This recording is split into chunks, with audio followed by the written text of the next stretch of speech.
নমস্কাৰ আপোনালোক সকলোকে পুনৰবাৰ আপোন চৰ অন্য এটা ভিডিঅ' লৈ স্বাগতম জনাইছোঁ। আমাৰ অসমৰ ৰাস্তাত এতিয়া বৰ আচৰিত ধৰণৰ এখন গাড়ী আপোনালোকে দেখিবলৈ পাব।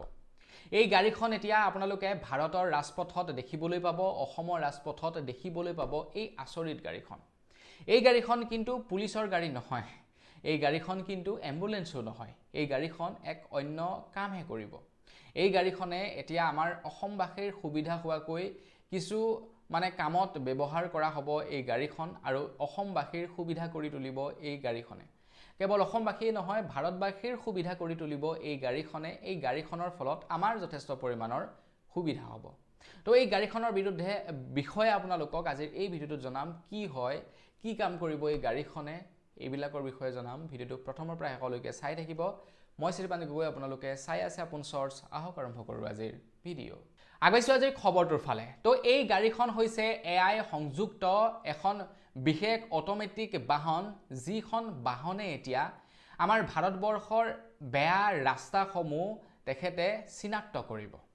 আমাৰ ভাৰতবৰ্ষৰ যিকোনো ৰাস্তা যদি বেয়া হৈ আছে, এই গাড়ীখনে অট'মেটিকলি AIৰ জৰিয়তে এতিয়া চিনাক্ত কৰিব, আৰু সেই ৰাস্তাৰ স্থানডোখৰ বিভাগীয় পক্ষক তেখেতে প্ৰদান কৰিব।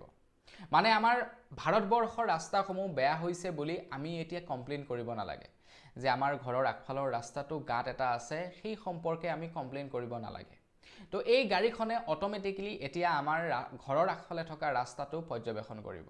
অৱশ্যে গাঁও অঞ্চলৰ ৰাস্তাবিলাক পৰ্যবেক্ষণ নকৰে, যিবিলাক নেশ্যনেল হাইৱে আছে, নেশ্যনেল হাইৱেসমূহ পৰ্যবেক্ষণ কৰিব এই গাড়ীখনে। আৰু য'ত য'ত ৰাস্তা বেয়া থাকিব, ৰাস্তা বেয়া থকা ঠাইডোখৰক চিনাক্ত কৰি এই গাড়ীখনে ডাইৰেক্টলি বিভাগীয় পক্ষক পঠাই দিব, আৰু বিভাগীয় পক্ষই যিমান পাৰে সোনকালে ৰাস্তাটো নিৰ্মাণ কৰাৰ ব্যৱস্থা কৰি দিব।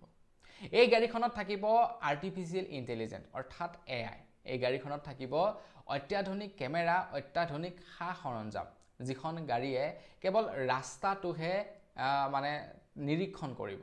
ক'ৰবাত যদি ভাঙি আছে, ক'ৰবাত যদি গাঁত হৈ আছে, ক'ৰবাত যদি ভালদৰে নিৰ্মাণ হোৱা নাই, ক'ৰবাত যদি ৰাস্তাটোৰ ছেল্ফ লাইফ কমি গৈছে, সকলোবিলাকৰ তথ্য এতিয়া আগবঢ়াব এই গাড়ীখনে। অহৰহ এই গাড়ীখন চলি থাকিব নেশ্যনেল হাইৱেসমূহত, আৰু লগে লগে কমপ্লেইন কৰিব, আৰু কমপ্লেইন কৰাৰ পাছতেই সেই ঠাইডোখৰ নিৰ্মাণৰ কাম আৰম্ভ কৰি দিয়া হ'ব।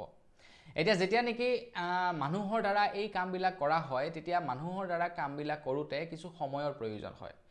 এতিয়া যিহেতু AIৰ জৰিয়তে কৰিব, গতিকে ৰাস্তা পদূলিবিলাক সোনকালে নিৰ্মাণ হ'ব। ৰাস্তা পদূলিবিলাক য'ত য'ত মেৰামতি কৰিব লগা থাকে, তাত অতি শীঘ্ৰেই মেৰামতিৰ কাম আৰম্ভ কৰিব। গতিকে এইটো বাৰু কেনেকুৱা হৈছে? মোৰ মতেতো ভালেই হৈছে, বেয়া হোৱা নাই।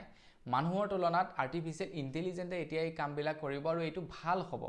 ক'ৰবাত ৰাস্তা এটা বেয়া আছে, আৰ্টিফিচিয়েল ইণ্টেলিজেন্সে সেইটো চিনাক্ত কৰিব, আৰু চিনাক্ত কৰাৰ লগে লগে তাৰ ফটো লৈ, তাৰ লোকেশ্যন লৈ বিভাগীয় পক্ষক পঠাই দিব, আৰু বিভাগীয় পক্ষই যিমান পাৰে সোনকালে ৰাস্তাটো নিৰ্মাণ কৰাৰ চেষ্টা কৰিব।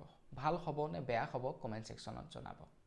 আজিৰ ভিডিঅ'ত ইমানেই। পুনৰ এটা ভিডিঅ' লগ পোৱাৰ আশাৰে বিদায় মাগিছোঁ। ধন্যবাদ। জয় অসম।